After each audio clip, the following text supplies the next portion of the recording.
तो स्टूडेंट तो हम देखने जा रहे हैं हम ऑप्टिक्स के एडवांस टेस्ट के सॉल्यूशंस और इसमें बहुत सारे इंपॉर्टेंट प्रॉब्लम है। जैसे जैसे आते जाएंगे मैं आपको इंपॉर्टेंट हेलो स्टूडेंट तो हम देखने जा रहे हैं हम ऑप्टिक्स के एडवांस टेस्ट के सॉल्यूशंस और इसमें बहुत सारे इंपॉर्टेंट प्रॉब्लम है। जैसे जैसे आते जाएंगे मैं आपको इंपॉर्टेंट बताते जाऊंगा। तो सबसे पहले स्टार्ट करते हैं फर्स्ट प्रॉब्लम से। ये प्रॉब्लम कह रहा है कि एक वॉल क्लॉक है, वो 4 आवर 25 मिनट 37 सेकेंड बता रही है और we have to find out the time that its image will reflect in plane mirror. तो वो निकालने का तरीका मैं कंसेप्चुअल टेस्ट में भी आपको बता चुका हूँ, एडवांस टेस्ट में भी आप सीख लो। तो वो तरीका ये 12 आवर में से जो भी टाइम है क्लॉक का माइनस कर दो। तो 12 आवर को लिखने का तरीका होगा 11 आवर 59 मिनट एंड 60 सेकेंड में से आप माइनस कर दो जो एक्चुअल क्लॉक का टाइम है which is 4 our and 25 minute and 37 second.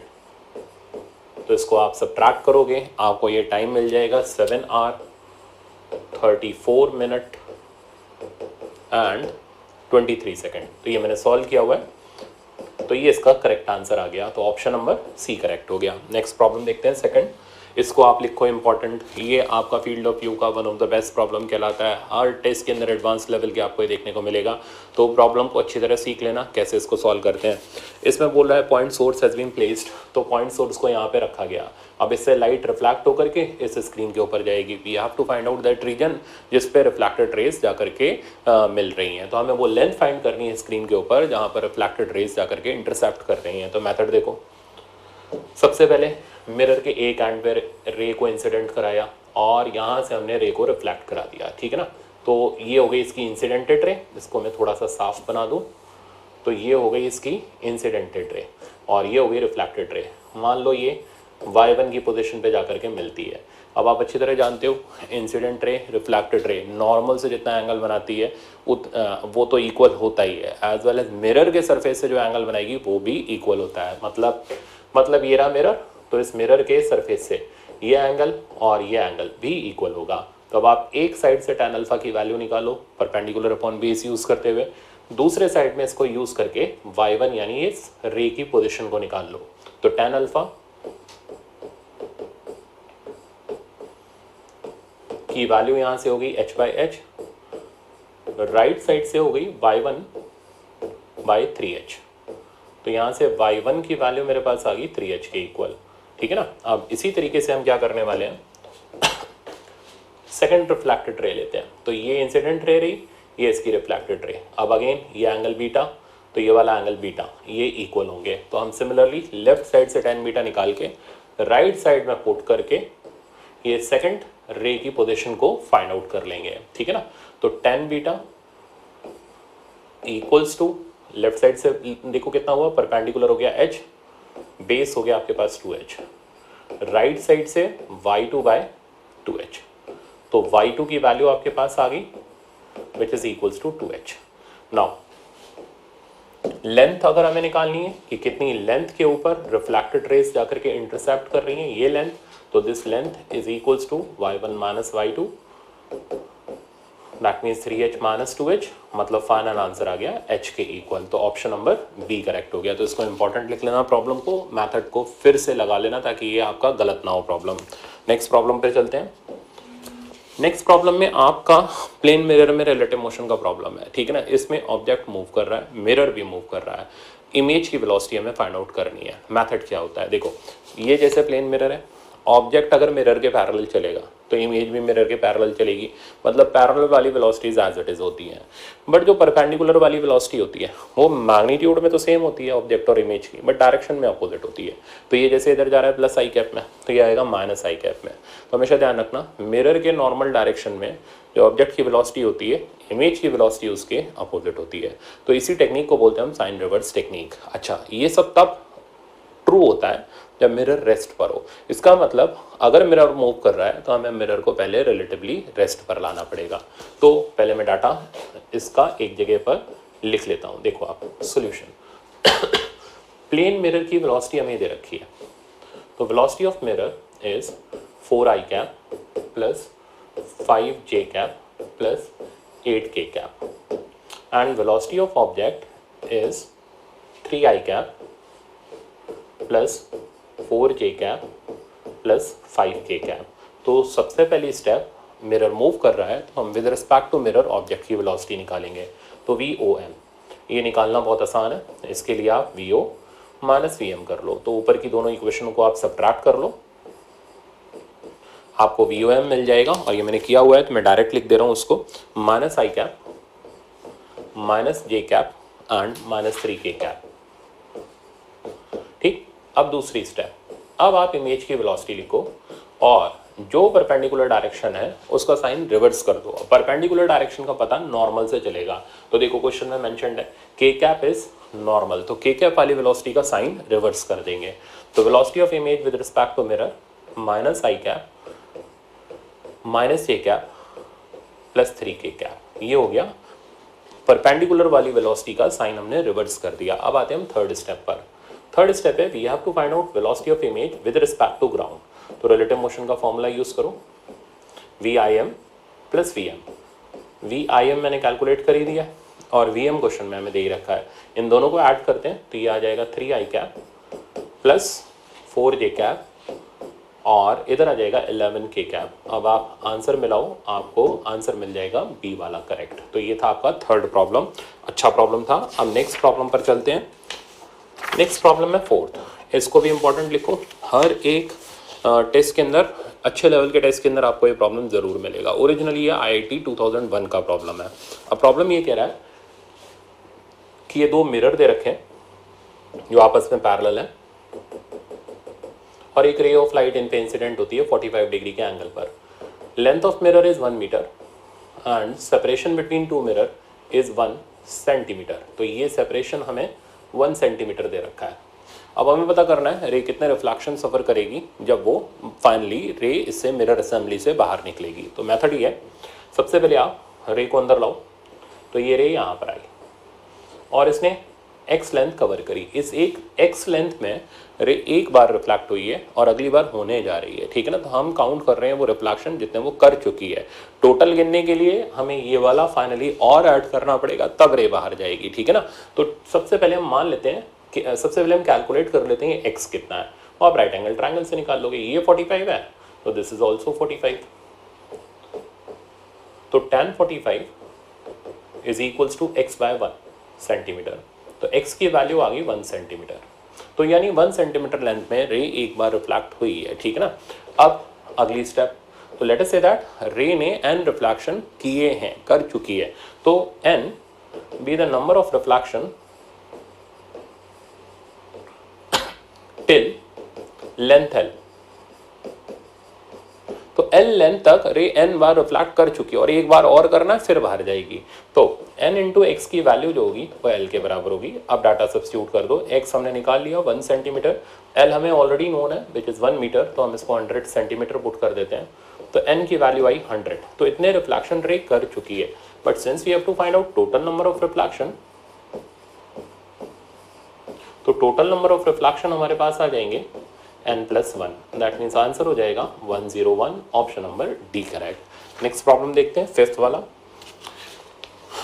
इस तरीके का प्रॉब्लम ऑलरेडी आपके नीट में आ चुका है, आपको ऐसा प्रॉब्लम आना चाहिए कंपटीशन में लगाना। अब देखो ये क्या कह रहा है, ये बोल रहा है कि एक मिरर बिल्कुल इस तरीके से रखा हुआ था स्क्रीन के पैरेलल, ठीक है ना। तो आप ऐसे समझो कि ये मेरे हाथ को मिरर ले लो और ये स्क्रीन ले लो, यहाँ से एक लाइट निकल करके स्क्रीन के ऊपर टकराती है, वापस इधर मिरर पे आ जाती है।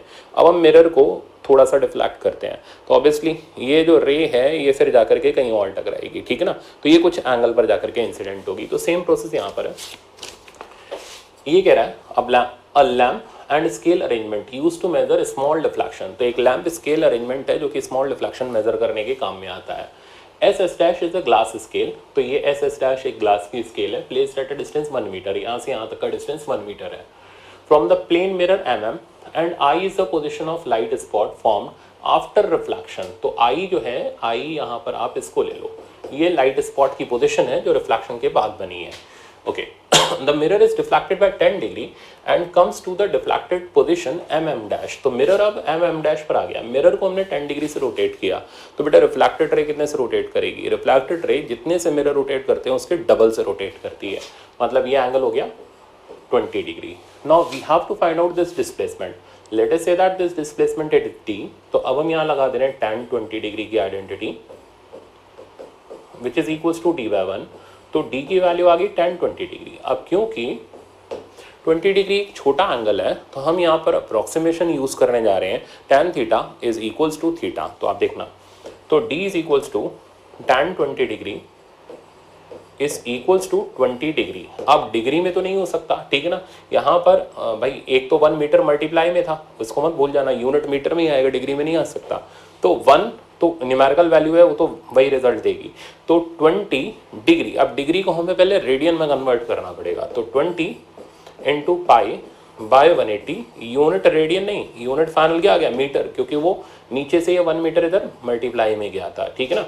तो फाइनल आंसर आ गया π/9 मीटर। तो डिस्प्लेसमेंट मिला अप्रॉक्सीमेटली π/9 मीटर। पाई की वैल्यू 3.142 हम डाल देते हैं बाय 9 मीटर। अब आप इसको सिंप्लीफाई कर लो, आपको आंसर फाइनली 36.4 यूनिट इसका सेंटीमीटर में मिल जाएगा। That means option number 4 second इसका करेक्ट आंसर हो जाएगा। अब हम चलते हैं नेक्स्ट प्रॉब्लम, 6th प्रॉब्लम पर। ये भी अच्छा प्रॉब्लम है। ये बोल रहा क्यूबिकल रूम इस फॉर्म विद 6 प्लेन मिरर। तो एक क्यूबिकल रूम है, ठीक है ना। तो एक नॉर्मली, चलो मैं इधर डायग्राम में बनाता हूँ, ये क्यूबिकल रूम ले लो आप, और इसकी जो 6 वॉल्स हैं, 6 वॉल्स हैं, वो सब मिरर का काम कर रही हैं, ठीक है। अब ये बोल रहे हैं an insect move along the diagonal of the floor. तो फ्लोर के डायगोनल पर इंसेक्ट चल रहा है, ये रहा फ्लोर और ये इसका डायगोनल, इस पे कोई इंसेक्ट इधर चल रहा है, okay, with uniform speed. The velocity of its image in two adjacent wall is 20 centimetre पर सेकंड।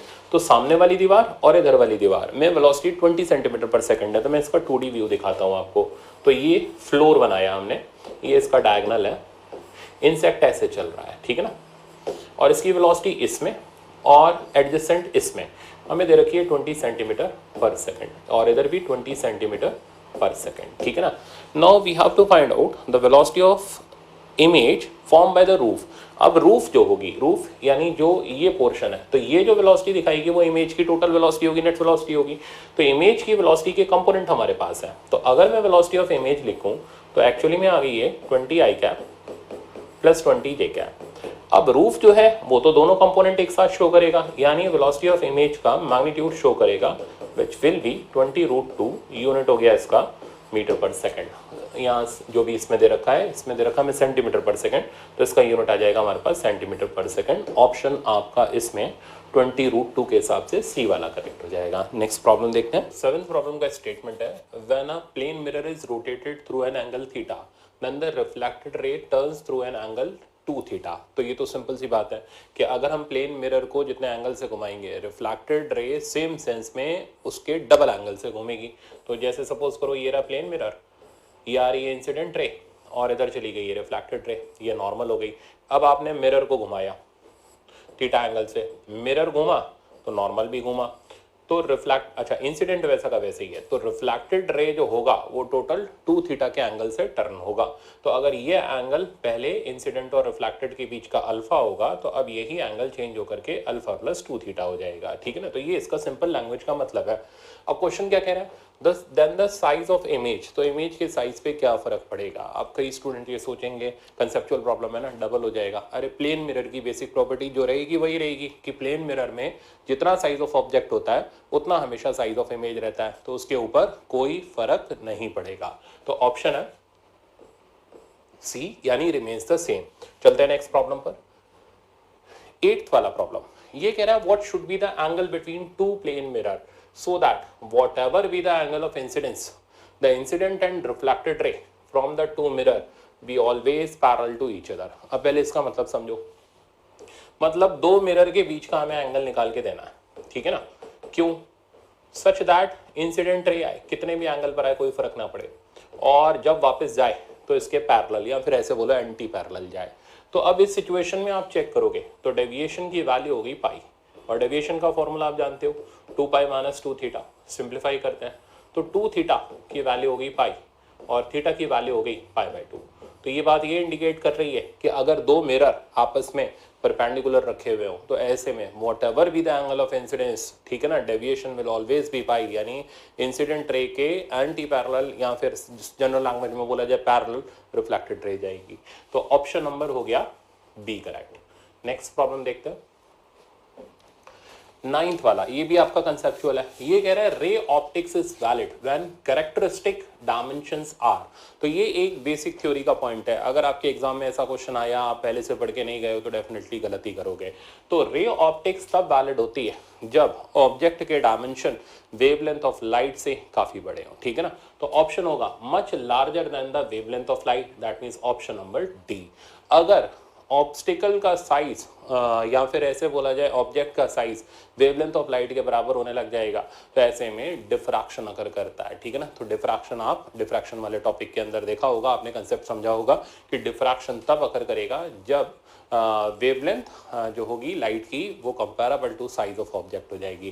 तो अगर हमें रे ऑप्टिक्स वैलिड करानी है तो size of object must be much larger than wavelength of light. तो ऑप्शन नंबर डी करेक्ट है। इस क्वेश्चन को इंपॉर्टेंट लिख लेना, ठीक है ना। ये थ्योरी बेस्ड प्रॉब्लम है, फैक्ट बेस्ड प्रॉब्लम है, पता होगा तो आएगा, नहीं तो नेगेटिव हो जाएगा। नेक्स्ट प्रॉब्लम देखते हैं, 10th। ये कह रहा है white light is incident on the interface of glass and air. तो ये रही व्हाइट लाइट जो ग्लास और एयर के इंटरफेस पर इंसिडेंट होती है। If green light just totally internally reflected then the emerging ray contains. तो जो बाहर निकलेंगी रेज वो कौन कौन सी होंगी, वो कौन कौन से कलर कंटेन करेंगी। तो देखो सिंपल सॉल्यूशन है, विबग्योर को आपने ऐसे अरेंज करा, ठीक है ना। अब क्रिटिकल एंगल आप बहुत अच्छी तरीके से जानते हो, ये 1/μ के बराबर होता है। मतलब जिस का म्यू जितना ज्यादा क्रिटिकल एंगल उतना कम, ठीक है ना। जितना क्रिटिकल एंगल कम उतनी जल्दी वो टीआईआर करेगी, और जितना क्रिटिकल एंगल बड़ा होगा उतनी डिफिकल्टी से कोई भी रे टीआईआर करेगी। अब इसका खेल समझो, यहां से यहां जाने पर वेवलेंथ ऑफ लाइट बढ़ता जाता है। अब वेवलेंथ आप जानते हो म्यू के इनवर्स में आता है, तो इसका मतलब म्यू का वैल्यू कम होता जाएगा। म्यू जितना कम होता जाएगा क्रिटिकल एंगल उतना बढ़ता चला जाएगा। इस बात का मतलब ये निकला कि रेड कलर बहुत मुश्किल से टीआईआर करेगा क्योंकि उसका लिए क्रिटिकल एंगल बहुत बड़ा है और हमें लाइट को ज्यादा एंगल पर इंसिडेंट कराना पड़ेगा। तो अब आप समझो, ये बोल रहा है ग्रीन कलर की लाइट जस्ट टीआईआर कर रही है, तो अब कौन कौन से कलर टीआईआर करेंगे, कौन कौन से नहीं करेंगे। तो ग्रीन के पीछे वाले जितने भी कलर होंगे इनका क्रिटिकल एंगल ग्रीन से छोटा होगा और इंसिडेंस का एंगल क्रिटिकल से बड़ा हो गया। तो ये वाले सारे के सारे colour will undergo TIR.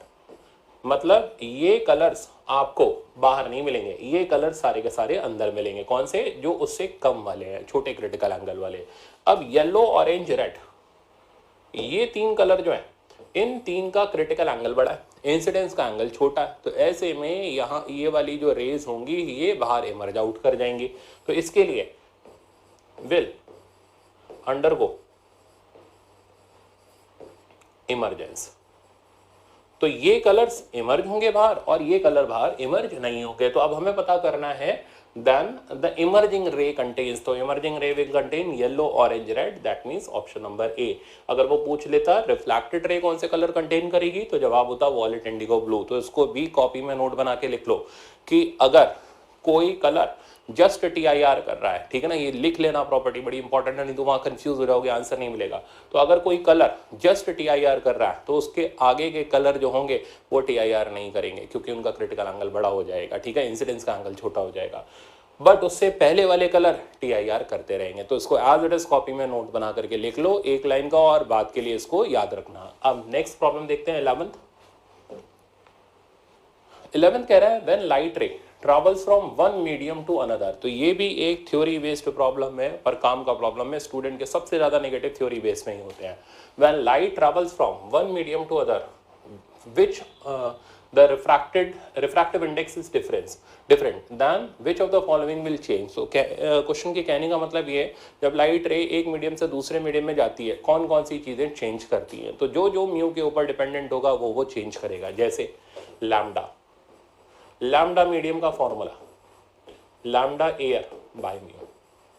Speed of light in medium का formula speed of light in air या फिर वैक्यूम डिवाइडेड बाय म्यू, ठीक है ना, divided by mu. Frequency light की कांस्टेंट होती है, वो चेंज नहीं करती मीडियम चेंज करने पर। तो अब आप चेक करो कि कौन कौन सी चीज़ें चेंज करेंगी, कौन कौन सी चीज़ें चेंज नहीं करेंगी। तो वेवलेंथ और स्पीड चेंज करेगी बट फ्रीक्वेंसी चेंज नहीं करेगी। ऑप्शन देखते हैं। फ्रीक्वेंसी, वेवलेंथ एंड वेलोसिटी तीनों चेंज बिल्कुल नहीं करेंगे, सिर्फ वेवलेंथ और वेलोसिटी चेंज करेंगे। फ्रीक्वेंसी एंड वेवलेंथ, तो ये ऑप्शन गलत है, ये ऑप्शन गलत है। फ्रीक्वेंसी एंड वेलोसिटी, ये ऑप्शन गलत है। Wavelength and velocity changes, that means option number D correct है। अब चलते हैं हम 12th वाले प्रॉब्लम पर।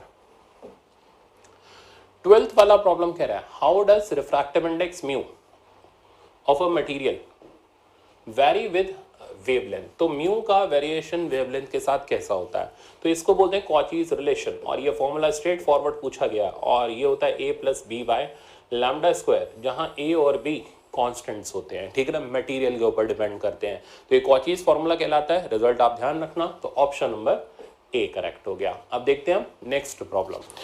ये प्रॉब्लम कह रहा है an object is placed 18 centimetre away from concave mirror.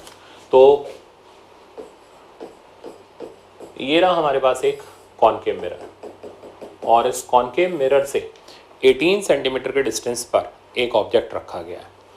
अच्छा, फोकल लेंथ इस कॉनकेव मिरर की हमें दे रखी है 10 सेंटीमीटर और 18 सेंटीमीटर के डिस्टेंस पर ये ऑब्जेक्ट है। कैसे रखा गया वो अभी देख लेंगे। Then the size of area of the image if object be 4 mm broad and 12 mm long, assume that plane of object is perpendicular to axis। अब कैसे रखोगे, ऐसे नहीं रख सकते आप ऑब्जेक्ट को, क्योंकि इसमें ये पैरेलल हो जाएगा प्रिंसिपल एक्सिस के। आपको नहीं सर ये आ तो रहा है परपेंडिकुलर, नहीं, ये वाली चीज़ देखो ना, ये जो चीज़ है प्रिंसिपल एक्सिस के पैरेलल हो गई, हमें चाहिए परपेंडिकुलर, तो उसे रखने का तरीका ये रहा। अब चेक करो, लेंथ भी परपेंडिकुलर होगी और विड्थ भी परपेंडिकुलर होगी। तो ऑब्जेक्ट प्रिंसिपल एक्सिस के परपेंडिकुलर ऐसे रखा गया है, ठीक है ना। 4 mm इसकी विड्थ है और 12 mm इसकी लेंथ है। तो 12 बाय 4 mm का ये ऑब्जेक्ट है। हमें पता करना है एरिया ऑफ इमेज। तो फॉर्मूला होता है एरिया ऑफ इमेज, अगर ऑब्जेक्ट परपेंडिकुलर रखा जाए तो area of image is equals to m transverse का square times area of object, ठीक है। तो ये इसका डायरेक्ट फॉर्मूला हमारे पास। तो अब आपको क्वेश्चन में सिर्फ m ट्रांसवर्स निकालना है। तो m ट्रांसवर्स निकालने के लिए formula f upon f minus you. f की वैल्यू -10 और plus minus minus plus u की जगह आ गया 18। तो रिजल्ट आया -10/8 मतलब 5/4। तो माइनस का 5/4। अब हम एरिया निकालते हैं इमेज का। तो वो हो गया m ट्रांसवर्स का square 25/16 into area of object which is 12/4, 12 into 4, ये हो गया मिलीमीटर स्क्वायर। अब आंसर सेंटीमीटर स्क्वायर में चल रहा है, वो भी देख लेते हैं।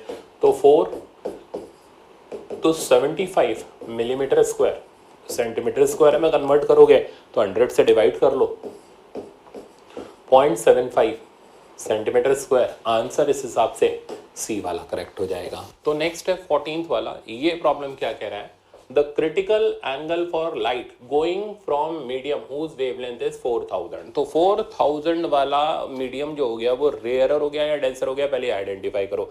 जिसका लैम्डा कम उसका म्यू ज़्यादा। तो ये कम है, ये ज़्यादा है, इसका मतलब म्यू इसका ज़्यादा होगा और इसका कम होगा, यानी लाइट डेंसर टू रेयरर जा रही है, ठीक है ना। अच्छा, हमें पता करना है क्रिटिकल एंगल।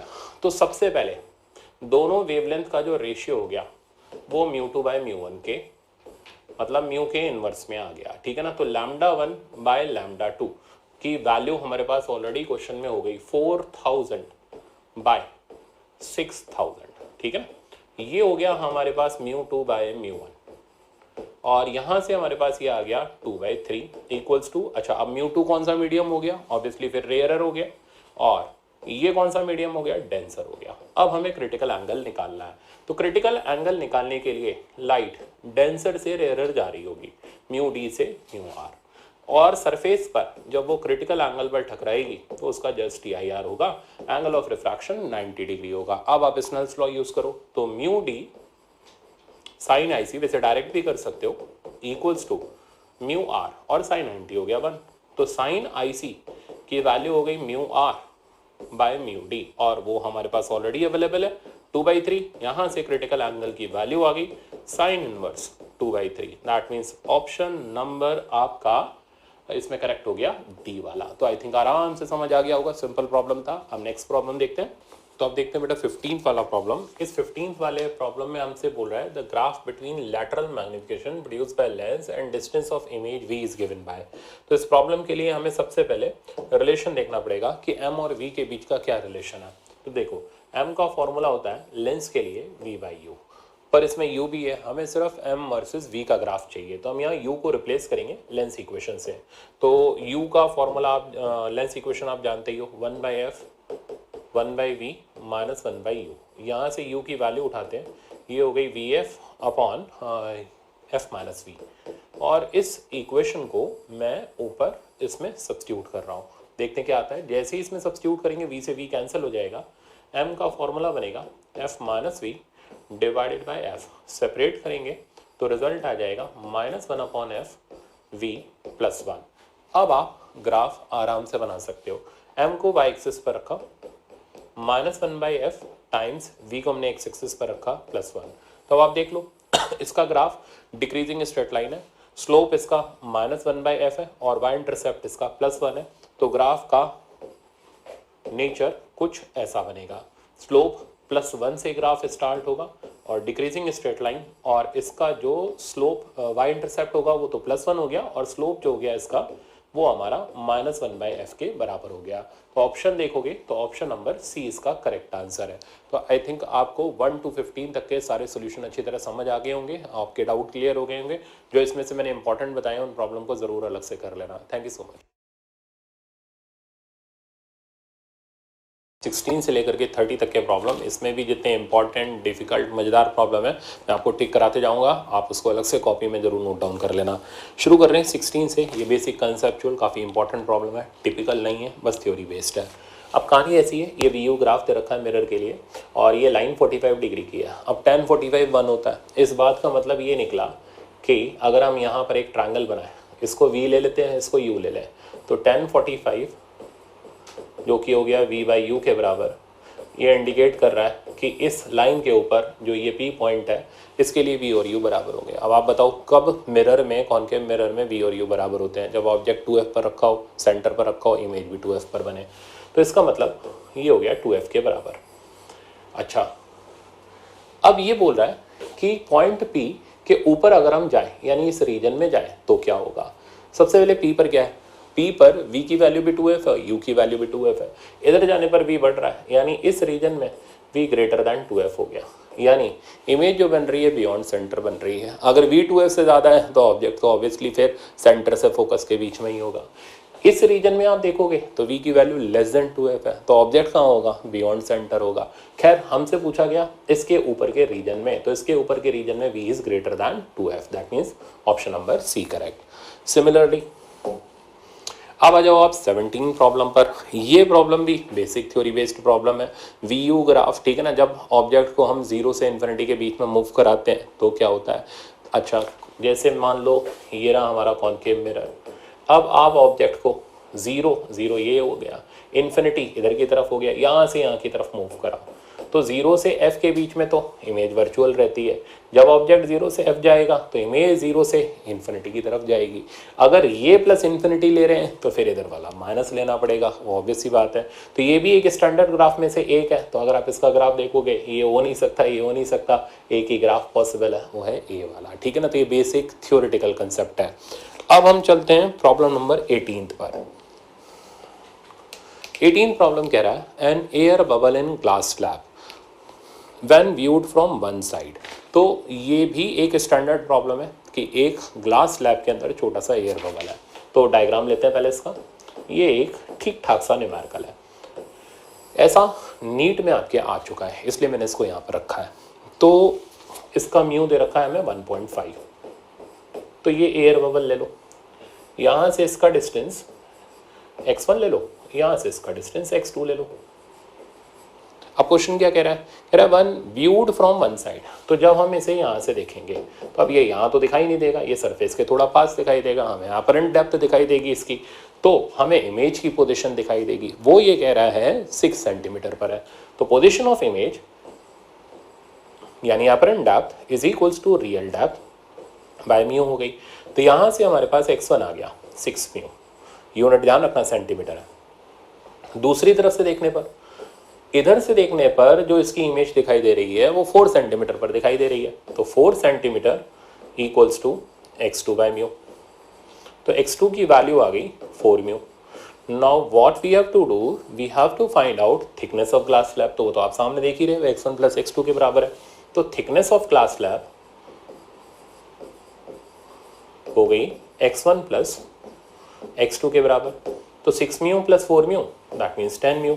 अब आप म्यू की वैल्यू डाल दो, म्यू की वैल्यू 1.5 है। तो 10 इंटू 1.5 आंसर आ गया 15 सेंटीमीटर।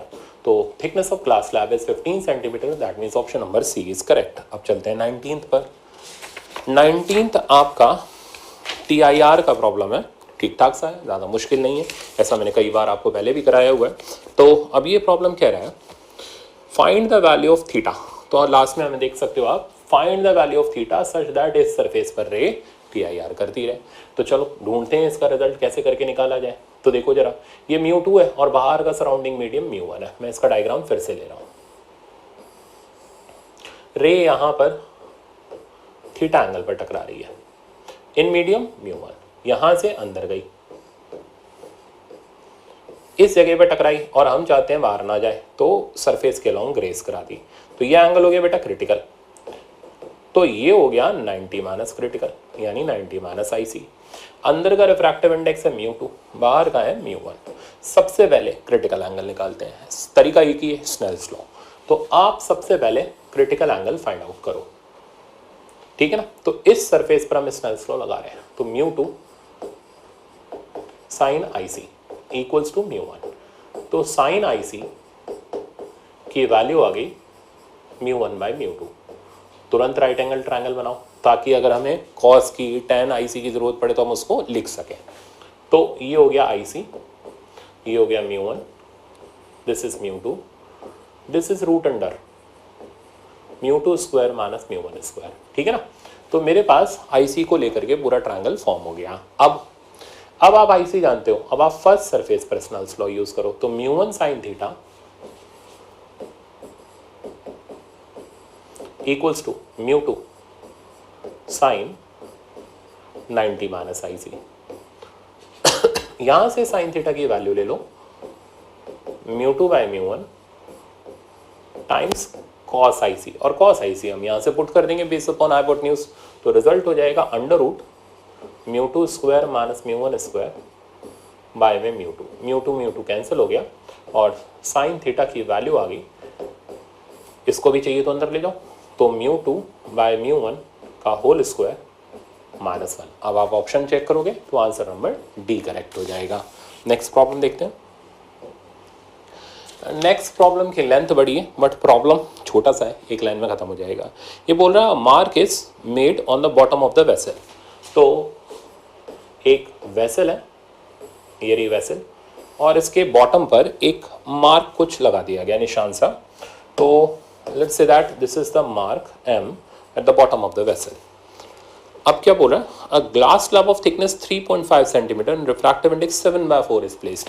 तो इसके ऊपर ये एक ग्लास स्लैब रख दिया गया। इस ग्लास स्लैब का thickness is 3.5 centimetre and refractive index mu is 7/4. Now water is poured into the vessel so that surface of water is 8 centimeter above the upper surface of the slab. तो अब इसके ऊपर water fill किया गया और water जो है 8 centimetre तक फिल कर दिया गया above this surface and value of mu is 4/3. अब हमें पता करना है ये मार्क कितना ऊपर दिखाई देगा, मतलब उसकी एपरेंट पोजीशन निकालनी है। तो एपरेंट डेप्थ निकालने का मैंने आपको तरीका दिया ही हुआ है, सिंपल। तो apparent depth equals to sigma x by mu. तो हर किसी का x बाय म्यू लेते जाओ, आपके पास सिंपल एपरेंट डेप्थ आ जाएगी। तो इसका x बाय म्यू हो गया 8/4/3 प्लस 3.5 बाय 7/4। अब आप इसको सॉल्व कर लोगे, सिंपल सा सोल्यूशन, आंसर आ जाएगा इसका 8 सेंटीमीटर। ओके, नेक्स्ट प्रॉब्लम देखते हैं। नेक्स्ट प्रॉब्लम है 21, तो इसका आंसर हो गया सी वाला करेक्ट। 21 प्रॉब्लम कह रहा है one face of rectangular glass plate 6 centimetre thick is silver. तो ये सिल्वरिंग ऑफ स्लैब का प्रॉब्लम है, इंपॉर्टेंट लिख लो, ठीक है ना।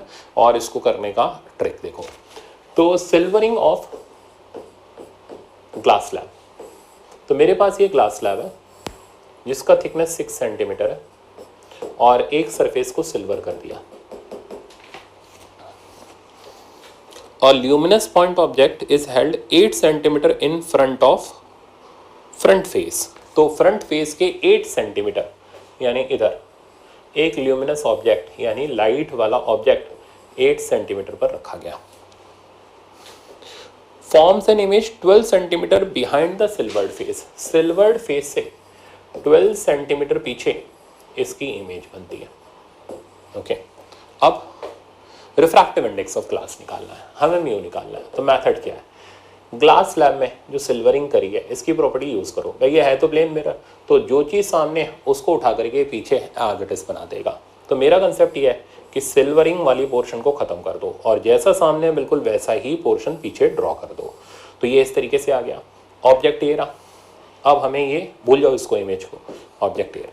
अब जब हम इधर से देखेंगे तो हमें ऑब्जेक्ट तो नहीं दिखेगा, हमें इस ऑब्जेक्ट की इमेज दिखेगी और वो कुछ इधर की तरफ शिफ्टेड दिखेगी। ये शिफ्टिंग हो गई। शिफ्टिंग किसकी वजह से होगी, ग्लास की वजह से होगी। ये ग्लास टोटल अब कितनी थिकनेस का हो गया, 6 तो ये था, 6 ये था, तो टोटल शिफ्टिंग हो गई T1 - 1/μ। थिकनेस हम इसकी 12 सेंटीमीटर ले लेते हैं, ठीक है ना। अच्छा, अब ये जो इमेज दिख रही है ये इस ऑब्जेक्ट से थोड़ा सा शिफ्टेड है। ऑब्जेक्ट कितनी दूरी पर था, फ्रंट फेस से 8 सेंटीमीटर, मतलब ये डिस्टेंस था 8 सेंटीमीटर। अब आप तरीका देखो, यानी ये जो इमेज आ गई, देखते जाना, 8 - s पर आ गई।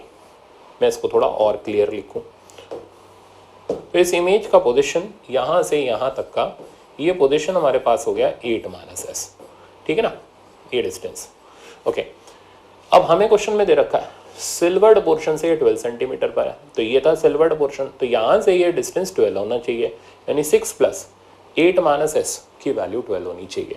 तो यहाँ पर अब मैं इसको सिंप्लीफाई कर रहा हूँ, तो 6 + 6 हो गया ये सिल्वर्ड सरफेस से यहाँ तक की दूरी, प्लस 8 - s यानी फ्रंट फेस से दूरी, is equals to total image distance which is 12। तो यहाँ से s की वैल्यू आ गई 2 सेंटीमीटर। अब आप इसका फॉर्मूला डालो, T1 - 1/μ इक्वल्स टू 2। थिकनेस, अब टोटल थिकनेस ग्लास की कितनी होगी, 12 सेंटीमीटर, 1 - 1/μ इक्वल्स टू 2। अब आप इसको कर लो सिंप्लीफाई, इसको इधर ला करके, तो यहाँ से म्यू की वैल्यू जो आपको मिल जाएगी, ये हमें मिलेगी 1/μ, हमें मिलेगा 1 - 1/μ 1/6 के बराबर, 1/μ की वैल्यू होगी 5/6 के बराबर, तो म्यू हो गया 6/5। दैट मीन्स ये आ रहा है हमारे पास 1.3। तो 1.2 सॉरी, तो 1.2 ये हमें रिफ्रैक्टिव इंडेक्स की वैल्यू मिल रही है इस ग्लास स्लैब के। अब आप ऑप्शन देखो, आपका ऑप्शन नंबर सी करेक्ट हो जाएगा। नेक्स्ट प्रॉब्लम देखते हैं, प्रॉब्लम नंबर 22। ये भी डायग्राम ही डायग्राम के अंदर कंप्लीट हो जाने वाला प्रॉब्लम है, इससे डरने की जरूरत नहीं है, हाँ पर है इंपॉर्टेंट। अब प्रॉब्लम ये है,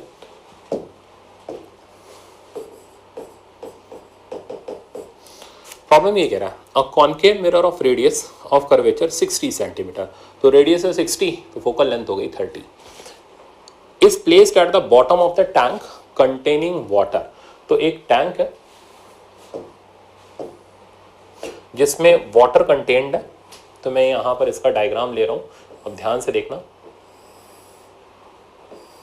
और उसके बॉटम में ये एक कॉनकेव मिरर है जिसकी फोकल लेंथ 30 सेंटीमीटर होगी, रेडियस 60 सेंटीमीटर है, इसमें वाटर है और वाटर की हाइट हमें दे रखी है इसके अंदर 20 सेंटीमीटर। तो 20 सेंटीमीटर की हाइट तक इस वाटर को इसमें फिल किया गया, ठीक है। Okay, next, the mirror faces upward, तो मिरर ऊपर की तरफ फेस कर रहा है, with its axis vertical, solar light यानी sunlight falls normally on the surface of water. तो अब मैं यहाँ से सनलाइट ला रहा हूँ जो कि नॉर्मली आ रही है। चलो भाई, ये नॉर्मली आई तो इधर तो कुछ होगा नहीं, जा करके मिरर से टकराई। अब ये सोलर लाइट प्रिंसिपल एक्सिस के पैरेलल है तो अपने फोकस की तरफ भागेगी। फोकस कितने पर है 30, तो 20 तो ये हो गया, 10 और ऊपर तो मैं एक डॉटेड लाइन बना लूँ। तो अब ये सनलाइट अपने फोकस की तरफ जाएगी, तो ये चली सनलाइट अपने फोकस की तरफ, तो इसने जाकर के एफ पे मिलना था। एफ यहां से 30 सेंटीमीटर पर था, पर अब क्या हुआ, अब हुआ ये कि ये जाकर के कुछ एंगल पर सरफेस से टकराया तो इस जगह रिफ्रैक्ट होगा। अब किधर की तरफ, डेंसर से रेयर जा रहा है तो टुवर्ड्स नॉर्मल या अवे फ्रॉम नॉर्मल, तो अवे फ्रॉम नॉर्मल। अच्छा ये कितनी हाइट पर है, ये हाइट हमारे पास होगी 10 सेंटीमीटर, तो मतलब ये रे इधर कन्वर्ज होने की बजाय अब यहां से इस रे का क्या होगा, रिफ्रैक्शन, ये रे फाइनली इधर मिलेगी और हमें ये हाइट पता लगानी है। तो ये तो एपरेंट डेप्थ से, एपरेंट हाइट से हम पता लगा लेंगे, क्योंकि सरफेस के पास शिफ्ट हुई है तो हम म्यू से डिवाइड कर देंगे किसको, ऑब्जेक्ट डिस्टेंस को। तो इस सरफेस के लिए यहाँ से यहाँ तक की दूरी ऑब्जेक्ट डिस्टेंस का काम करेगी। तो एच की जो वैल्यू, मैंने कहा था ना पूरा प्रॉब्लम डायग्राम ही डायग्राम में खत्म हो गया। एच की वैल्यू हो गई 10 यहाँ से इसका ऑब्जेक्ट डिस्टेंस हो गया बाय म्यू, यानी जिस मीडियम के थ्रू ये रिफ्रैक्ट हुई, तो 10 डिवाइडेड बाय म्यू, म्यू की वैल्यू होगी 4/3, 4/3 या कितनी दे रखी है, 4/3, तो ये 4/3 आ गया। अब इसको सॉल्व करोगे तो 0.75 यानी 7.5 सेंटीमीटर की हाइट पर सरफेस से जाकर के ये रे फाइनली प्रिंसिपल एक्सिस को मिलेगी। तो ऑप्शन नंबर आप देखोगे डी करेक्ट हो जाएगा। नेक्स्ट प्रॉब्लम देखते हैं, 23rd प्रॉब्लम। ये प्रॉब्लम भी आईआईटी का प्रॉब्लम है बट आसान है, आप आराम से कर सकते हो। प्रॉब्लम ये कह रहा है रीजन 1, 2, 3, 4 है, इनके रिफ्रैक्टिव इंडेक्स है n0, n0/2, n0/6 और n0/8। The angle of incidence हमें पता करना है theta, for which beam just misses entering region 4, यानी बीम रीजन 4 में एंटर करने से जस्ट मिस हो जाए। अब देखते हैं क्यों। तो पहले रीजन 4 तक तो चलो, 2, 3 इधर ना जा पाए तो कहाँ गई, TIR हो गया, यानी रीजन 4 पर जाकर के इसका TIR हुआ, तो मतलब इधर का एंगल हमारे पास 90 डिग्री हो गया। अब हम इसके और इसके बीच में स्नेल्स लॉ यूज कर लेते हैं। तो n0 sine theta is equals to यहां का म्यू n0/8 साइन 90, साइन 90 हो गया 1, n0 से n0 कट गया और साइन थीटा की वैल्यू बड़ी ही आसान तरीके से हमारे पास आ गई 1/8 के बराबर, तो थीटा हो गया साइन इनवर्स 1/8। ऑप्शन नंबर इसका बी करेक्ट हो गया। तो था आईआईटी का पर कर हमने एक लाइन में लिया। अब नेक्स्ट प्रॉब्लम देखते हैं, 24 वाला प्रॉब्लम एक कंसेप्चुअल और काफ़ी इंपॉर्टेंट प्रॉब्लम है, कंसेप्चुअल है, लेंदी नहीं है, तो आप इसको इंपॉर्टेंट लिख लो और अपनी कॉपी में नोट कर लेना। ये बोल रहा है beam of light composed of red and green rays. तो रेड और ग्रीन रेज से कंपोज लाइट है, इज इंसिडेंटेड ऑब्लिकली, मतलब कुछ एंगल पर, तो ये आई रेड और ग्रीन कलर का मिक्सचर।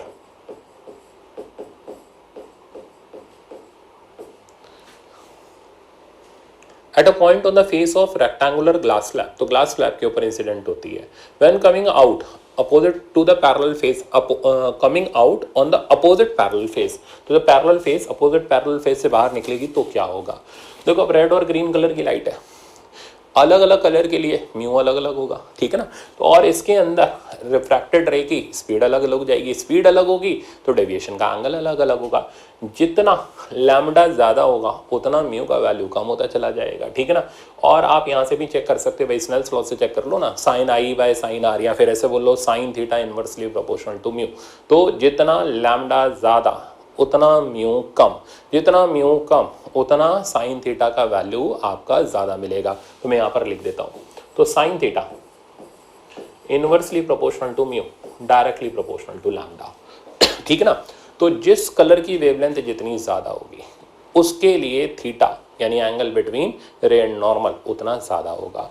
तो इसमें ग्रीन कलर का लैम्डा कम होता है तो थीटा कम होगा, यानी ग्रीन कलर नॉर्मल के सबसे पास होगा और रेड कलर नॉर्मल से सबसे दूर होगा। मतलब आप ये नोटिस करोगे कि रेड ऐसे गया और ग्रीन थोड़ा सा और वेंट हो गया, तो आपने ये देखा कि दोनों कलर के रेस अलग अलग एंगल पर गए। अच्छा अब फाइनली बाहर निकलेंगे, तो बाहर निकलते वक्त तो मीडियम सेम है, तो इमरजेंट रे और इंसिडेंट रे पैरेलल होगी, ठीक है ना। अच्छा, सिमिलरली यहाँ से रेड कलर की रे निकलेगी तो ये भी इसी तरीके से निकलेगी। तो मतलब ये निकला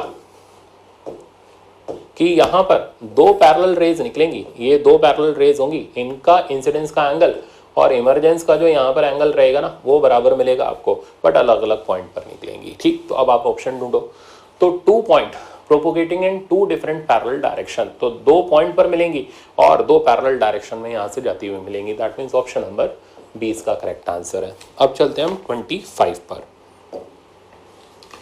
25 प्रॉब्लम आपका प्रिज्म का प्रॉब्लम है और प्रिज्म में TIR का। ये बोल रहा है कि रे ऑफ लाइट AB वाले फेस के परपेंडिकुलर एंटर करती है, then we have to find out liquid, ये रहा, इसका रिफ्रैक्टिव इंडेक्स सच दैट कि रेंज हमें फाइंड आउट करनी है, limit of mu for which TIR takes place on the face AC वाले फेस पर TIR हो। सबसे पहले इधर आप इस तरीके से एक नॉर्मल बना लो। अच्छा, ये 90 डिग्री एंगल है तो ये 30 हो गया, ये 60 हो गया, तो इस जगह का एंगल ऑफ इंसिडेंस 60 डिग्री हो गया। अब अगर आप यहाँ TIR कराना चाहते हो तो for TIR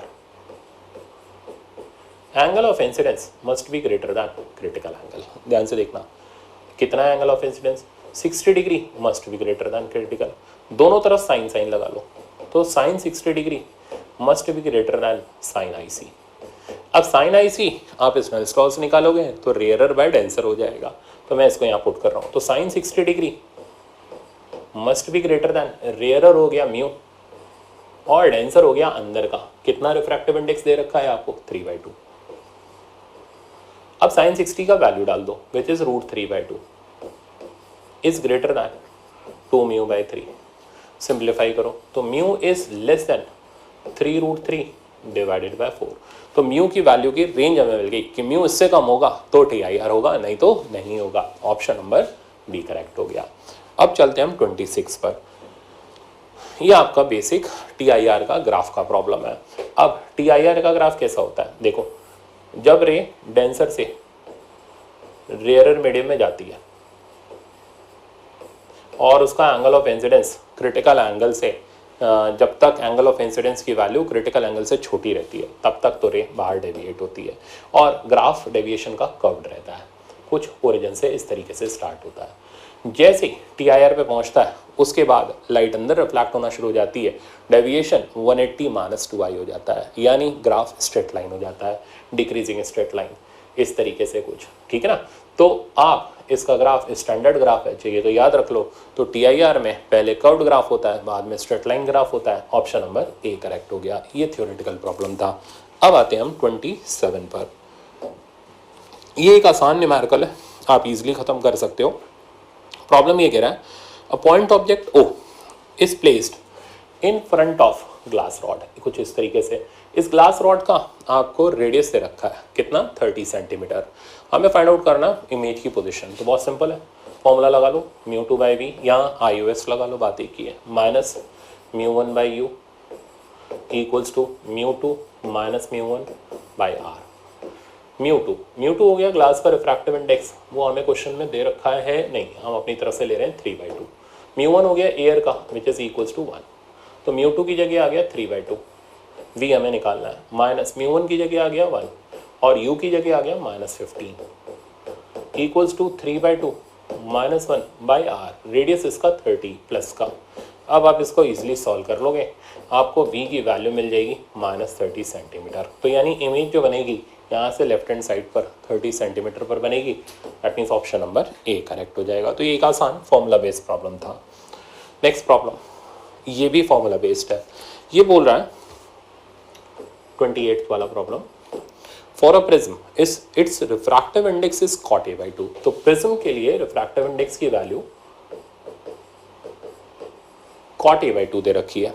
then minimum angle of deviation, तो डेल मिन की वैल्यू निकालनी है, तो म्यू का फॉर्मूला इस्तेमाल कर लो, mu equals to sine A plus del m/2 by sine A/2। आप इससे भी कर सकते हो, अदरवाइज आप इसमें स्लो लगा के भी कर सकते हो, बात एक ही सी है। म्यू की जगह हम सब्स्टिट्यूट कर दे रहे हैं cot A/2।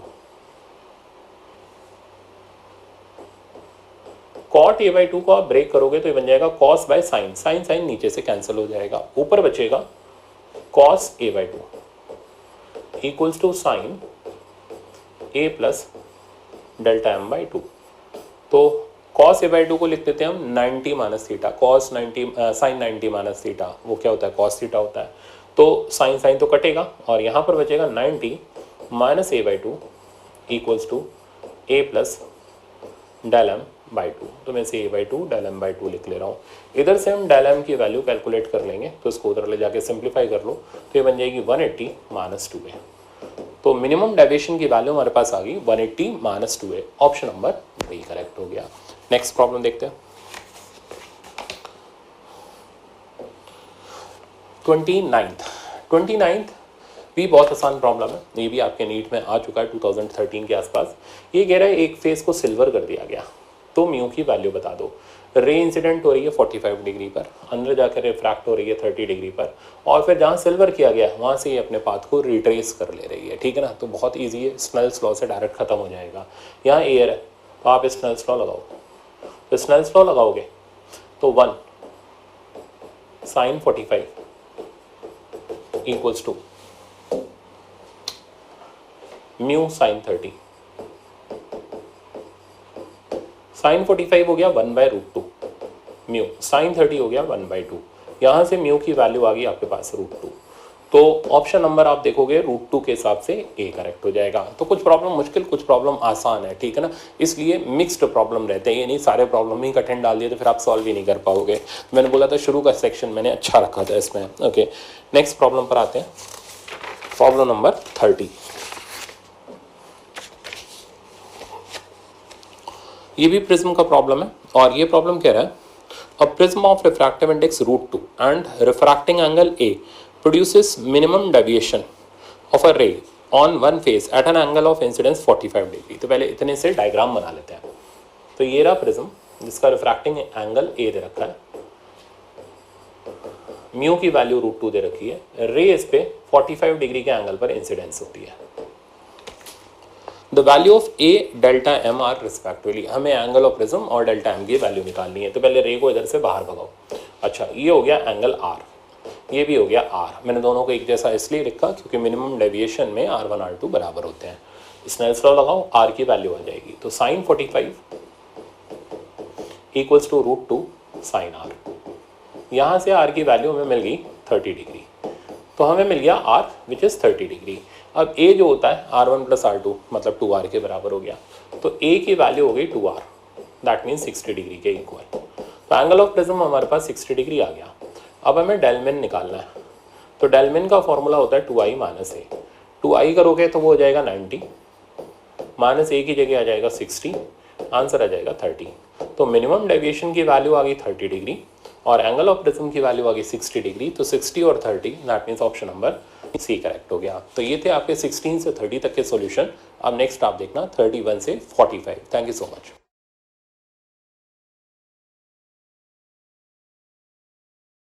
तक के सॉल्यूशन।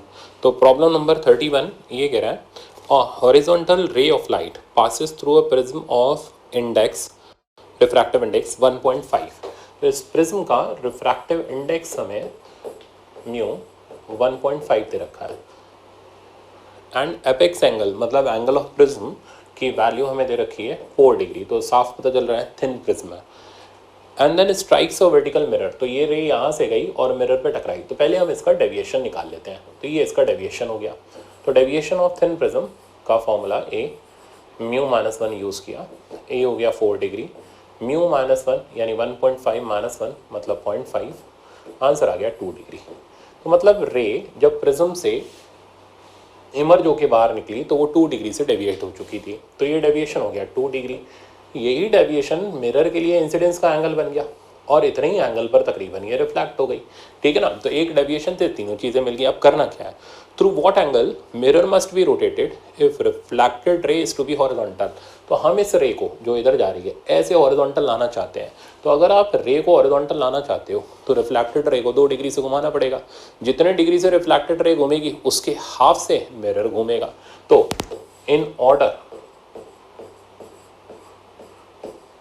to become या in order to move ray by 2 degree, mirror must be rotated by कितना 1 डिग्री। तो mirror must be rotated by 1 degree, तो 1 डिग्री आंसर हो गया। That means option number A correct हो गया। अब आते हैं प्रॉब्लम नंबर 32 पर। 32 कह रहा है a thin hollow equi convex lens. तो हॉलो है मतलब अंदर से खाली है, मतलब उसके अंदर एयर भरी है, तो म्यू इज इक्वल टू 1 हो गया। सिल्वर्ड एट द बैक, तो ये यहाँ से सिल्वर कर दिया गया। अब अगर आप इक्वी कॉन्वेक्स लेंस की सिल्वरिंग कर दो तो वो मिरर बन जाएगा, और उस मिरर की इक्विवेलेंट फोकल लेंथ का फॉर्मूला बस याद रखो, तो -r/2 2 म्यू -1। ये सिल्वर्ड लेंस जो कि अब मिरर बना, उस मिरर की फोकल लेंथ का फॉर्मूला, मतलब कॉनकेव मिरर की फोकल लेंथ का फॉर्मूला है। अब क्योंकि हॉलो है, अंदर से खाली है, तो म्यू की जगह 1 आ गया, तो फोकल लेंथ की वैल्यू हो गई। अच्छा, अब हम इसका सिर्फ मैग्नीट्यूड यूज़ कर रहे हैं, माइनस साइन दिखा रहे हैं, कॉनकेव मिरर बनेगा। तो आर तो एज इट इज रहने दिया, ट्वाइस म्यू की जगह 1 डाला, 2 - 1। ये फोकल लेंथ हमें दे रखी है 0.2 मीटर। तो ये बोल रहा है converges parallel beam of light. तो पैरेलल बीम कहाँ कन्वर्ज होती है? फोकस पर ही कन्वर्ट होती है, तो ये हो गया 0.2 मीटर। तो यहाँ से बेटा हमारे पास r की वैल्यू आ गई। This implies that r is equals to 0.4 metre. अब क्या किया गया? अब ये बोल रहा है now this lens is filled with water, यानी म्यू की जगह हमने एयर की जगह 4/3 से रिप्लेस कर दिया। अब बताओ कहाँ कन्वर्ज होगी, यानी अब एफ हम निकाल के दो। तो सेकेंड पार्ट में इस लेंस को, जो कि पहले हॉलो था, हमने इसको वाटर से फिल कर दिया, तो म्यू की जगह अब 4/3 आ गया। Now we have to find out new focal length जहाँ पर जाकर के वो कन्वर्ज होगी। तो आप सिंपल सेम फॉर्मूला यूज़ कर लो, बस अब म्यू की जगह 4/3 यूज़ कर लो, और आर हम ऑलरेडी निकाल चुके हैं 0.4 मीटर। तो एफ एम की जो वैल्यू आ जाएगी 0.12 मीटर आ जाएगी। सॉल्व करोगे आप इसको, दैट मीन्स 12 सेंटीमीटर। तो ऑप्शन नंबर सी करेक्ट हो जाएगा। तो आई थिंक ये भी समझ आ गया होगा आपको आराम से। नेक्स्ट प्रॉब्लम देखते हैं। नेक्स्ट प्रॉब्लम कह रहा है a convex lens of focal length 20 and concave lens of focal length 5 are capped along the same axis with the distance d between them। तो कॉन्वेक्स लेंस और कॉन्केव लेंस के combination का problem है। इसकी focal length हमें दे रखी है 20 centimetre and concave की फोकल लेंथ दे रखी है 5 सेंटीमीटर। ओके, और इनके बीच में कुछ सेपरेशन d है, वो हमें नहीं पता। अब क्या किया जा रहा है? अब ये बोल रहे हैं parallel beam of light falling on A. तो ए पर पैरेलल बीम ऑफ लाइट आती है, okay, leaves B as parallel beam, मतलब इससे जब बाहर निकले, इस ए लेंस पे टकरा के बी से जब बाहर निकले तो भी पैरेलल बाहर निकले। अब ऐसा कैसे होगा? तो देखो, ये पैरेलल बीम इसके फोकस पे जाके मिलेगी। अब इसके फोकस को हम 20 सेंटीमीटर पर ले लेते हैं। लेट अस से दैट ये 20 सेंटीमीटर यहाँ पर है। अब आप ये भी कह सकते हैं सर इधर हुआ, तो वो भी जवाब दे दूंगा। देखो, तो ये फोकस मान लो यहाँ पर है। अब जब ये इसके फोकस पे जाकर के मिलेगी, तो अब इस सिचुएशन में क्या होगा? इस सिचुएशन में ये होगा कि ये इस लेंस को इंटरसेप्ट करेगी। अब अगर ये डिस्टेंस यहाँ से लेकर के यहाँ तक का ये डिस्टेंस इस लेंस की फोकल लेंथ के बराबर हो गया, मतलब एफ बी के बराबर हो गया, ये एफ ए दैट मीन्स 20 के बराबर हो गया, और ये एफ बी दैट मीन्स 5 के बराबर हो गया। तो अब कॉनकेव लेंस की प्रॉपर्टी क्या होती है? जो रे उसकी फोकस की तरफ जाती है वो प्रिंसिपल एक्सिस के पैरेलल हो जाती है, यानी रे प्रिंसिपल एक्सिस के पैरेलल हो जाएगी, कुछ इस तरीके से। अब यही चीज़ अगर इधर हो रही होती तो ये रे पैरेलल नहीं हो पाती, ठीक है ना, ये ध्यान रखना। तो अगर ये चीज़ इधर कन्वर्ज होती तो फिर ऐसे सिचुएशन में इसकी इमेज इधर ही बनती और पैरेलल रे हमें नहीं मिल पाती। तो इस फोकस पर जाने पर ही रे पैरेलल हो पाएगी। अब हम इस डी की वैल्यू को आराम से निकाल सकते हैं, वो हो गया F A minus F B that means 15 centimetre. तो ऑप्शन नंबर बी करेक्ट हो गया। नेक्स्ट प्रॉब्लम देखते हैं 34। ये कह रहा है convex lens makes a real image 4 centimetre long on in screen. तो ये कॉन्वेक्स लेंस है, ये स्क्रीन ले लो और ये ऑब्जेक्ट ले लो। इस ऑब्जेक्ट की एक इमेज इसके ऊपर बनाता है, रियल और इन्वर्टेड, जिसका साइज हमें 4 सेंटीमीटर दे रखा है। अब क्या किया गया?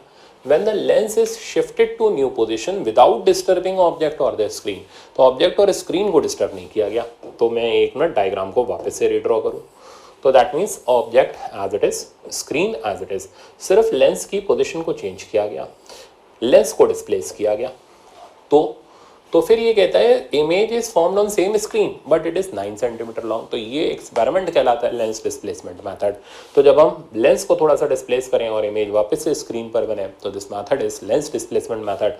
अब बनी हुई इमेज का साइज 9 सेंटीमीटर है, तो find out length of object. तो स्टैंडर्ड फॉर्मूला है लेंस डिस्प्लेसमेंट मेथड का, यूज करो। Size of object is geometric mean of size of two images.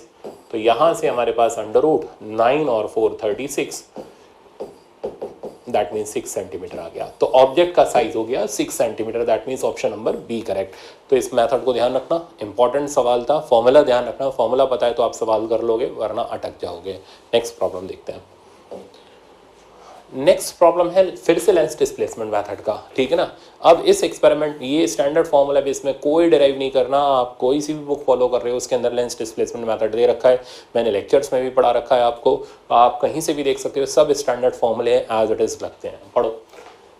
if in the displacement method convex lens is placed between object and screen, magnification in two position is m1 and m2, ठीक है ना। तो मैंने जो अभी पिछले सवाल में बताया था कि पहले i1 बन रहा है फिर i2 बन रहा है, तो पहले में मैग्निफिकेशन m1 है, दूसरे में m2 है, and displacement of lens is x then the focal length. तो सीधे फॉर्मूला है, कोई डिराइव नहीं करना, x bye m1 minus m2। तो इसका स्टैंडर्ड एप्लीकेशन है, विदाउट डेरिवेशन आपको ये याद रखना है, that means option number B correct है। अब चलते हैं हम 36 प्रॉब्लम पर। 36 नंबर प्रॉब्लम ये कह रहा है कि आपको दो लेंस दिख रहे हैं, लेफ्ट और राइट वाला ग्लास का है, कॉन्केव लेंस है, और बीच में एक लिक्विड फिल किया गया है। ग्लास का रिफ्रैक्टिव इंडेक्स 1.5 दे रखा है, लिक्विड का 1.6 दे रखा है, रेडियस ऑफ कर्वेचर 0.2 मीटर है। अरेंजमेंट किसकी तरह बिहेव करेगा, मतलब हमें फोकल लेंथ निकालनी है और ये भी बताना है कन्वर्जिंग लेंस या डाइवर्जिंग लेंस। तो देखो फर्स्ट, सेकेंड और थर्ड, क्योंकि फर्स्ट और थर्ड सेम मटेरियल क्या है, रेडियस ऑफ कर्वेचर सेम है, इसलिए उनकी फोकल लेंथ भी सेम होगी। तो F1 और F3 के लिए फॉर्मूला हम लोग यूज़ कर रहे हैं, क्योंकि कॉन्केव लेंस है तो -r/2 म्यू -1। अब म्यू की वैल्यू हमें इसकी दे रखी है, जो ग्लास की, वो 1.5 दे रखी है। तो और रेडियस हमें दे रखा है इसका सरफेस का, विच इज़ 0.2 मीटर। तो माइनस का 0.2 डिवाइडेड बाय ट्वाइस, और म्यू की जगह हमारे पास आ जाएगा 1.5, तो दैट मीन्स ये बचेगा नीचे 0.5 और रिजल्ट आ जाएगा माइनस का 1/5 मीटर। ओके, अब सिमिलरली ये तो मीटर में हो गया, आप ऑप्शन देखो सारे के सारे मीटर में ही दे रखें तो कन्वर्जन की ज़रूरत नहीं है। अब हम F2 निकाल लेते हैं, मतलब लिक्विड जब फिल्ड है अंदर तो फोकल लेंथ कितनी होगी। तो क्योंकि कॉन्वेक्स लेंस है तो प्लस लगाया, बाय ट्वाइस, म्यू की जगह 1.6 -1, आर की जगह आ गया बेटा हमारे पास 0.2 बाय ट्वाइस ऑफ 0.6, तो ये रिजल्ट आ गया मेरे पास 1/6। तो F2 आ गया, F1 F3 तीनों आ गए। अब हम इक्विवेलेंट फोकल लेंथ निकाल लेते हैं by using 1/F equivalent, 1/F1 plus 1/F2 plus 1/F3। Data put करते हैं तो 1/F इक्विवेलेंट इक्वल्स टू, ये दोनों तो इक्वल है, तो F की वैल्यू ये रही, तो 1/F रेसिप्रोकेट करके डालना पड़ेगा। तो -5 प्लस 6 -5, दैट मीन्स ये आ गया हमारे पास माइनस का 10 और 6, ये 4 हो गया।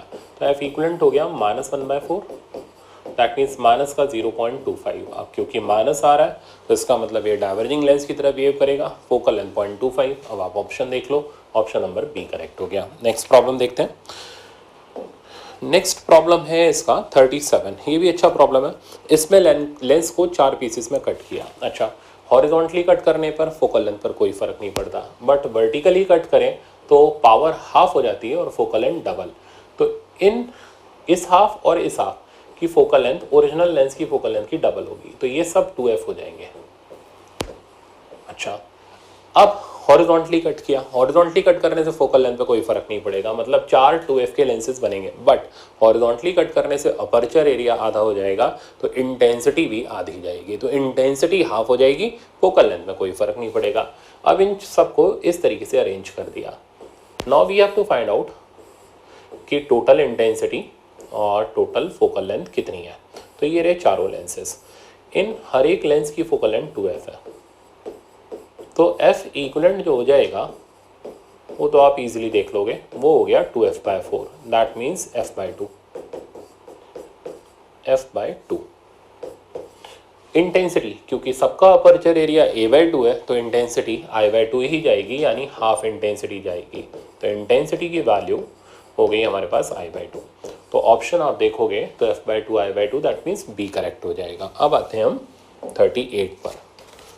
38 नंबर प्रॉब्लम बोल रहा है a convex lens of focal length 30 centimetre forms an image of height 2 centimetre for a object situated at infinity. पहले इतनी कहानी समझते हैं।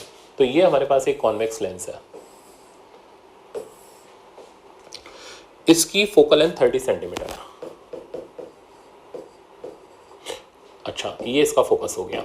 अब ये बोल रहा है forms an image of height 2 centimetre for an object situated at infinity. अब बहुत से बच्चों को ध्यान आएगा यार इन्फिनिटी से तो आने वाली रेज फोकस में मिलती हैं, बट वो तब मिलती हैं जब ये प्रिंसिपल एक्सिस के पैरेलल हो। अगर रेस आपस में पैरेलल हो ऐसे, तो ये एक इमेज बनाती है फोकल प्लेन में और उसकी पर्टिकुलर हाइट होती है। तो इस तरीके से तो ये इंडिकेट कर रहा है, ये इसका रे डायग्राम है, ठीक है ना। तो कितना सेंटीमीटर हाइट है इसकी, 2 सेंटीमीटर। तो ये तो हो गया size of object, size of image for first lens. Okay, और डिस्टेंस हम समझ ही गए क्योंकि फोकस पर बन रहा है, तो ये डिस्टेंस हो गया 30 centimetre. Okay, now what we have to do, if a concave lens of focal length 20 cm is placed coaxially at a distance of 26 cm in front of convex lens। देखो कहानी घुमा दी गई।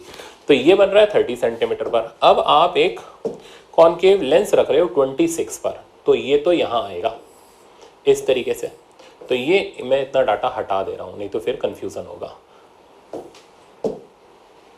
और फोकस आपको यहाँ मैंने लिख ही दिया, फोकस में 30 सेंटीमीटर लिख रहा हूँ, ये डिस्टेंस 30 है। अब हमने जो कॉन्केव लेंस रखा वो यहाँ से 26 सेंटीमीटर पर रखा। अच्छा, इस लेंस का फोकल लेंथ है कितना, 20 सेंटीमीटर, और इसका फोकल लेंथ हमारे पास 20 सेंटीमीटर है। ओके, अब क्योंकि ये लेंस इन रेस के बीच में रखा गया, तो इस लेंस के लिए ये जो आई है ये ऑब्जेक्ट का काम करेगा, वर्चुअल ऑब्जेक्ट का काम करेगा। तो इधर से इसका डिस्टेंस हो जाएगा 30 minus 26, that means 4 centimetre. Okay, अब क्या करना है, we have to find out size of final image. तो हमें फाइनल इमेज का साइज निकाल के देना है। तो पहले डाटा देख लेते हैं। तो फॉर कॉन्केव लेंस, तो कॉन्केव लेंस के लिए अब डाटा देखो। ऑब्जेक्ट डिस्टेंस की वैल्यू, क्योंकि ऑब्जेक्ट इस तरफ है, रिफ्रैक्टेड वाली साइड पर है, तो प्लस 4 सेंटीमीटर हो गया, वर्चुअल ऑब्जेक्ट का काम कर रहा है। साइज ऑफ ऑब्जेक्ट की वैल्यू -2 सेंटीमीटर हो गई। फोकल लेंथ कॉन्केव की वैसे भी नेगेटिव होती है, तो -20 सेंटीमीटर हो गई। अब हम इसके ट्रांसवर्स मैग्नीफिकेशन का फॉर्मूला लगा लेते हैं, विच इज़ I/O। लेंस के लिए ये होता है फॉर्मूला, थोड़ा ध्यान से लगाना, अभी तक आप मिरर के लिए लगा रहे थे, F+U। अब आप इसमें डाटा पुट करो। I हमें निकालना है, O की जगह मेरे पास आ गया -2 सेंटीमीटर, V हमें निकालना है, U की जगह +4 सेंटीमीटर, फोकल लेंथ -20 अपॉन -20 +4, तो नीचे बचा माइनस का 16, तो -20 बाय -16 ये गया, प्लस हो गया, और 4 5 या 20, 4 4 या 16, तो 5/4। तो इमेज का साइज़ आ रहा है, फाइनल इमेज का साइज़, इसका नाम हम समथिंग I2 कर देते हैं। तो फाइनल इमेज का साइज़ जो मेरे पास आ रहा है वो आ रहा है माइनस का 2.5 सेंटीमीटर। माइनस मतलब फाइनल इमेज नीचे ही बन रही है, ऑब्जेक्ट से बड़ी बन रही है। अच्छा, और पोजीशन अगर आप निकालो तो पोजीशन ऑफ फाइनल इमेज 4 इधर मल्टीप्लाई करो, वो आ रहा है 5 सेंटीमीटर पर। यानी फाइनल इमेज इस लेंस से 5 सेंटीमीटर, मतलब यहाँ से 1 सेंटीमीटर आगे और नीचे की तरफ ही 2.5 सेंटीमीटर की बनेगी। ये हो गया I2 का साइज़, और I2 का पोजीशन हो गया 5 सेंटीमीटर। अब हमें इसका साइज ऑफ फाइनल इमेज बताना है, तो वो हो गया 2.5 centimetre, that means option number B correct. हम नेक्स्ट प्रॉब्लम लेते हैं 39 बोला है, two similar plano convex lens are combined together in 3 different phase ratio of focal length. तो देखो ये 2 कॉन्वेक्स प्लेनो कॉन्वेक्स लेंस है, इनको कैसे भी रख लो, अलट के, ठीक है ना। इसको इसके प्लेन सरफेसेस मिला के रखो, कर्ड और प्लेन रखो, कर्ड रखो, लेंस की फोकल लेंथ पे कोई फर्क नहीं पड़ता। तो इन तीनों की फोकल लेंथ सेम रहेगी, और आप रेशियो निकालोगे तो 1:1:1 हो जाएगा, कोई फर्क नहीं पड़ेगा। अगर ये F है ये F है, तो टोटल फोकल लेंथ निकालोगे 2F नहीं F/2 हो जाएगी, इसकी भी F/2 इसकी भी F/2, तो रेशियो कितना आ जाएगा 1:1:1। अब आते हैं हम 40 पर। प्रॉब्लम नंबर 40 बोला है the focal length of simple convex lens used as a magnifier is 10 centimetre. तो सिंपल कॉन्वेक्स लेंस मतलब यहाँ पर बात चल रही है हमारी मैग्नीफाइंग ग्लास की। तो मैग्नीफाइंग ग्लास या सिंपल कॉन्वेक्स लेंस की फोकल लेंथ 10 सेंटीमीटर है। For the image to be formed at least distance of distinct vision, तो इमेज बन रही है लीस्ट डिस्टेंस पर, तो v की जगह हमारे पास d हो गया। We have to find out object distance. तो जब इमेज लीस्ट डिस्टेंस पर बनती है, आप लेंस इक्वेशन से भी निकाल सकते हो, बट वैसे ही आपको डायरेक्ट याद होना चाहिए। तो ऑब्जेक्ट डिस्टेंस होता है df upon d plus f. इसको आप सिंप्लीफाई करोगे तो d की जगह 25 into 5 by 25 into 10 sorry divided by 25 plus 10 which is 35, और आप इसको सॉल्व करो तो ये आ जाएगा 50 by 7, that means 7 point something. तो ऑब्जेक्ट डिस्टेंस की value nearly 7 centimetre, that means option number B correct हो गया। अब आते हैं हम 41 पर। तो प्रॉब्लम नंबर 41 ये कह रहा है a telescope has focal length of objective and eyepiece as 205 centimetre. तो ऑब्जेक्टिव की फोकल लेंथ है 200 सेंटीमीटर एंड आई पीस की फोकल लेंथ है 5 centimetre. What is the magnification of telescope? तो टेलीस्कोप का मैग्निफिकेशन निकालना है तो सिंपल फॉर्मूला लगाओ, वो हो गया F O upon F E. तो 200 बाय 5, आंसर आ गया 40, ऑप्शन नंबर ए करेक्ट। तो ये तो बहुत सिंपल आसान सा प्रॉब्लम था आपके लिए। Next problem 42, N astronomical telescope in normal adjustment receive light from distant source, the tube length is now decreased slightly। तो क्या होगा? तो भाई ट्यूब लेंथ अगर हम कम करेंगे तो ऐसे सिचुएशन में देखो, पहले इसका डायग्राम देख लो। तो एस्ट्रोनॉमिकल टेलीस्कोप में रेज इस तरीके से इन्फिनिटी से आ रही है, इमेज यहाँ पर बनती है। अब नॉर्मल एडजस्टमेंट में ये डिस्टेंस यानी यू ई की वैल्यू एफ ई के बराबर होती है, और ऐसे सिचुएशन में फाइनल इमेज जो होती है अगेन इन्फिनिटी पर बनती है। अब अगर आप ये डिस्टेंस कम करोगे तो ऐसा होने पर यू ई की वैल्यू एफ ई से कम हो जाएगी, और ऐसा होने पर इसकी जो फाइनल इमेज बनेगी वो इन्फिनिटी पर ना बन करके एक फाइनल डिस्टेंस पर बनना शुरू हो जाएगी, और उसका साइज धीरे धीरे कम होता चला जाएगा। ठीक है ना? तो इसमें जो ऑप्शन आएगा, और कैसी इमेज बनेगी? वर्चुअली बनेगी यहाँ पर। तो virtual image of S will be formed eight finite distance, that means option number A correct हो जाएगा। तो ये आपका एक थ्योरी बेस्ड प्रॉब्लम था जो टेलीस्कोप के ऊपर था। नेक्स्ट प्रॉब्लम 43, ये कह रहा है magnifying power of telescope is 10 and length is 1.1 for normal adjustment. तो अगेन अब तो याद हो गया होगा आपको फॉर्मूले सारे। तो magnifying power that means F O by F E की वैल्यू हमें दे रखी है 10, नॉर्मल एडजस्टमेंट के लिए ये, and length of telescope tube in normal adjustment that means F O plus F E का वैल्यू 1.1 दे रखा है। ये मीटर में है सब लेंथ जो हमें दे रखी है। Magnification when image formed at least distance, यानी मैग्निफिकेशन बताओ जब इमेज लीस्ट डिस्टेंस यानी आई अंडर स्ट्रेन की कंडीशन में हो। सबसे पहले एफ ओ और एफ ई निकाल लो। तो एफ ओ की वैल्यू यहाँ पर सब्स्टिट्यूट करो, तो 10 F E plus F E equals to 1.1। तो एफ ई की वैल्यू आ गई 1/10 मीटर, और पुट करने पर एफ ओ की वैल्यू हमारे पास आ जाएगी 1 मीटर। तो ये हमारे पास दोनों लेंसेज की फोकल लेंथ आ गई। अब हमें मैग्नीफाइंग पावर आई अंडर स्ट्रेन में निकालनी है। तो मैंने हमेशा बोला है रेशियो वाला फॉर्मूला यूज़ करो, कैलकुलेशन आसान रहेगी। तो normal adjustment by eye under strain is equals to, ये हो जाएगा हमारे पास D upon D plus F e. आप डाटा सब्स्टिट्यूट करो, प्रॉब्लम खत्म। एम एन ए की वैल्यू हमें दे रखी है 10, स्ट्रेन वाला हमें निकालना है। डी हमारे पास हो गया 25 और डी प्लस एफ ई, तो डी प्लस एफ ई करोगे तो डी हो जाएगा हमारे पास 25 और एफ ई 1/10 मीटर है, तो ये हो जाएगा 10 सेंटीमीटर। ठीक है ना? तो ये हो गया 25/35, 5/7। तो एम एस टी की वैल्यू आ जाएगी हमारे पास 14।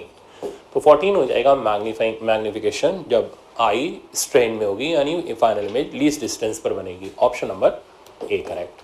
तो अब ये प्रॉब्लम कह रहा है a telescope of objective lens diameter 2 metre. तो एक ये ऑब्जेक्टिव लेंस हो गया जिसका डायमीटर हमें दे रखा है 2 metre. Okay uses light of wavelength 5000 angstrom for viewing star. The minimum angular separation, तो हमें दो स्टार के बीच का angular limit of resolution निकालना है such that images are just resolved. तो ये रहे दो स्टार